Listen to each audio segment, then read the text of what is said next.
रोज मैं इस प्रश्न से जूझता रहता हूँ कि क्या करना चाहिए इस मार्केट में। मैं मेरा एक्सपीरियंस भी यूज करता हूँ कि इन द पास्ट, इन 2004 2007 जो बुल मार्केट था, हर्षद मेहता का बुल मार्केट था, टेक का बुल मार्केट था, डॉट कॉम का बुल मार्केट था, उस समय मैंने क्या किया।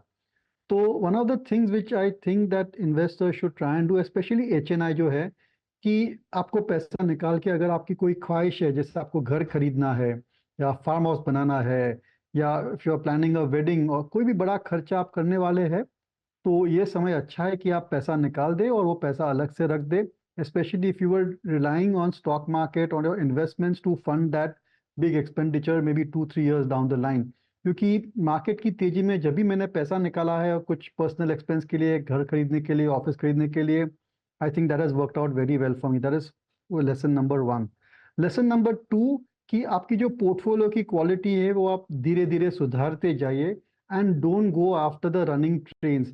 यानी अगर डिफेंस स्टॉक्स इतने 10 गुने हो गए हैं, उनकी वैल्यूएशन 40 टाइम्स हो गई है, आपके पोर्टफोलियो में है तो ठीक है, बी इन्वेस्टेड, क्योंकि लंबी गाड़ी है। बी मेंटली प्रिपेयर कि इसमें करेक्शन भी आ सकता है 15-20-30% का, लेकिन फंडामेंटली स्ट्रॉन्ग स्टॉक्स है। लेकिन इस लेवल पर फ्रेश पैसा मत डालिए। अगर आपके पास फ्रेश निवेश करना है, you are sitting 30-40% on cash, आपके कैश फ्लोज बहुत बढ़िया है और आपको इन्वेस्ट करना ही है और बहुत प्रेशर है फैमिली का, फ्रेंड्स का कि इन्वेस्ट करे, तो go for the sectors which are safe.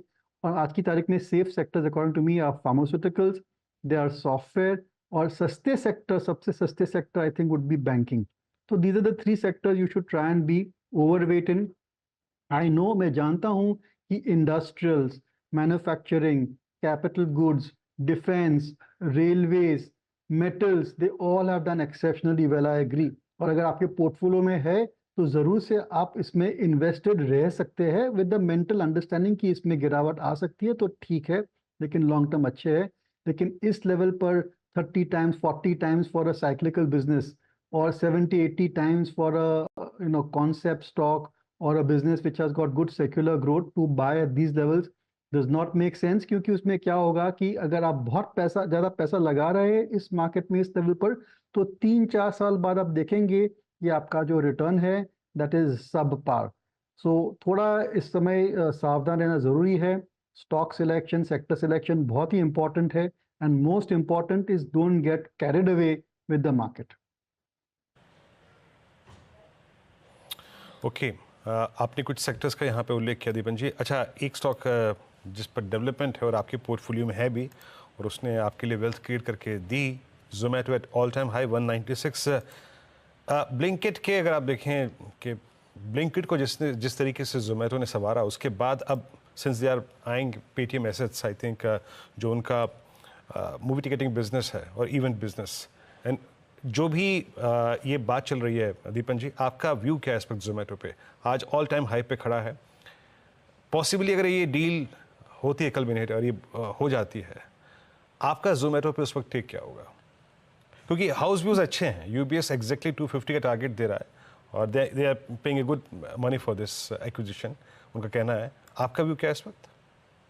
देखिए, मेरा व्यू थोड़ा अलग से है। I may be in the minority, पर जैसे मैंने सुना कि Paytm is looking at getting into the movie ticket business, मेरे को अच्छा नहीं लगा। I am not in favour of it and I am saying very candidly and in a transparent manner, ये अच्छी डेवलपमेंट नहीं है। Time will tell whether I am right और wrong, okay, and I reserve the right to be wrong. पर Zomato का main strength है is delivery. ठीक है, फूड डिलीवर करता था, they made a success out of it. Blinkit also is delivery, उनकी USP है डिलीवरी।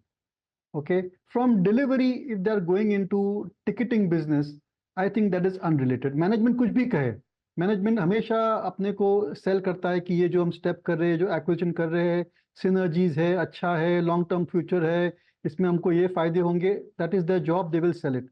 पर मेरे हिसाब से the movie ticketing business is very different from the delivery business. और अगर ये जोमेटो सोचती है कि मैं पूरा का पूरा एक्सपीरियंस कंपनी बन जाऊंगा, कि आप मूवी टिकट भी मेरे से लीजिए, आप टेबल भी बुक, रेस्टोरेंट की टेबल मेरे से बुक कीजिए, आप मेरे थ्रू ऑर्डर भी कीजिए, आपकी हाउस होल्ड सप्लाई भी मैं दे रही हूँ, तो ये बहुत बड़ी चैलेंज है मैनेजमेंट के लिए, और उसमें हमेशा execution will be a big problem. So I am not in favour of acquisition. वैसे भी जो बिजनेसेस है, उनमें टॉप मैनेजमेंट की अटेंशन चाहिए, उनकी टॉप मैनेजमेंट की पूरी पूरी कोशिश चाहिए। They have to focus on this thing. और ये जो बिजनेस खरीदेंगे वो उनके बिजनेस उनके लिए डी फोकस हो जाएगा। Top management again focus on trying to build this movie ticket business or this concert business or whatever they are doing। और जो मेन बिजनेस है उनका ब्लिंकिट, जहां पर बहुत ज्यादा कंपटीशन आने की उम्मीद है, big players are coming into it, Reliance is coming into it with very very deep pockets, Amazon is there in with very deep pockets। तो वहां पर फोकस करना चाहिए, वहां पर उनके रिसोर्सेज जाने चाहिए। और getting into a movie ticket business, I am not appreciative of the management going into this business at all. But I am not selling Zomato also, as I said, क्योंकि underlying fundamentals अच्छे हैं।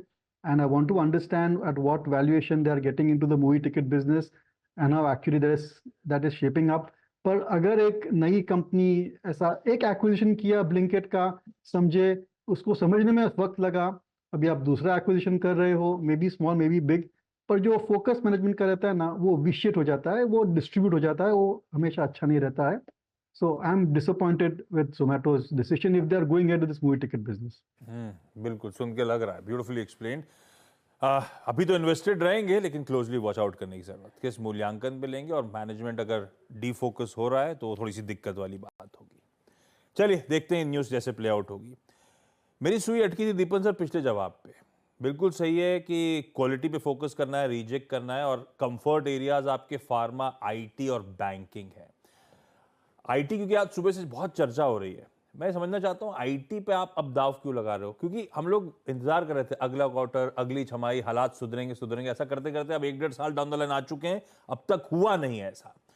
आपका comfort क्या है कि नहीं चले हैं? वैल्यूएशंस कंफर्ट है, रिस्क रिवॉर्ड फेवरेबल है, या आप बेट कर रहे हो कि अब वो फेड की तरफ से एक मूव आएगा इवेंचुअली, अब उस समय के हम करीब आ ही रहे हैं शायद, और शायद इसीलिए आईटी सबके रडार पे लौटता हुआ नजर आएगा? क्यों आईटी पे दाव लगाऊं? Again only two words, artificial intelligence. अगर ये आर्टिफिशियल इंटेलिजेंस एक बहुत ही बड़ा वेव है टेक्नोलॉजी में, तो आई एम सर्टन कि Indian tech companies will benefit tremendously. कुछ भी कहे कि वी वोंट, आर्टिफिशियल इंटेलिजेंस के एक्सपर्ट्स क्या कहते हैं कि we don't need people to do the coding, बहुत सारा mundane task will be taken up by artificial intelligence. All that I agree, it is going to change the shape of many IT project, but लेकिन फिर भी आपको एक partner लगेगा, you will need a IT company to help you implement your artificial intelligence projects. और ये जो artificial intelligence है, it is there to stay for a long long long time. It is like the shift we went from physical to online, from doing from when internet came. जब internet आया तो उस हिसाब से, जिस हिसाब से इन्वेस्टमेंट करना पड़ा कंपनीज को, and how they had to change and remodel the business, something similar, maybe not to the same extent, लेकिन ऐसा कुछ similar हो सकता है जब artificial intelligence becomes very very big and central to the business। और artificial intelligence को manage करने के लिए, उसको implement करने के लिए, you will need Indian IT companies, and Indian IT companies have the talent pool, और वो fast develop कर रही है, they are training, retraining their existing resources to be experts in artificial intelligence, and that I think can be a big growth engine for software companies। और इसी वजह से हमारा व्यू पॉजिटिव है।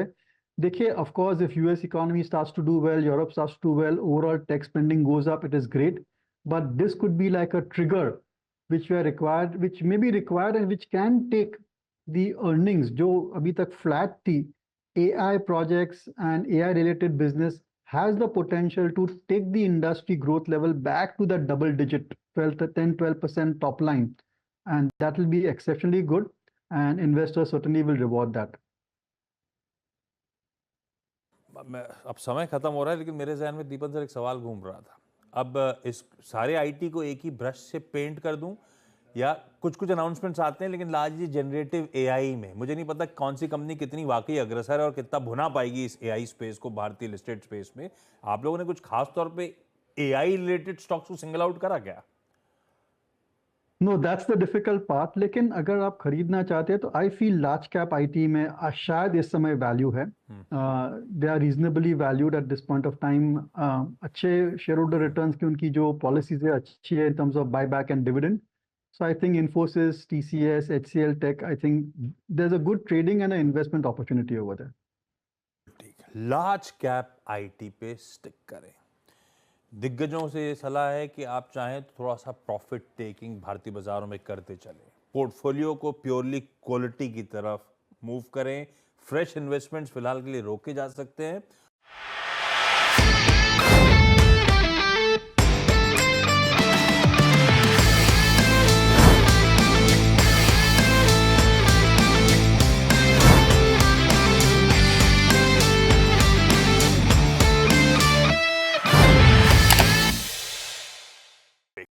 बता दें कि मनी कंट्रोल पर दिए गए विचार एक्सपर्ट्स के अपने निजी विचार होते हैं। वेबसाइट या मैनेजमेंट इसके लिए उत्तरदायी नहीं है। यूजर्स को मनी कंट्रोल की सलाह है कि कोई भी निवेश निर्णय लेने से पहले सर्टिफाइड एक्सपर्ट की सलाह लें।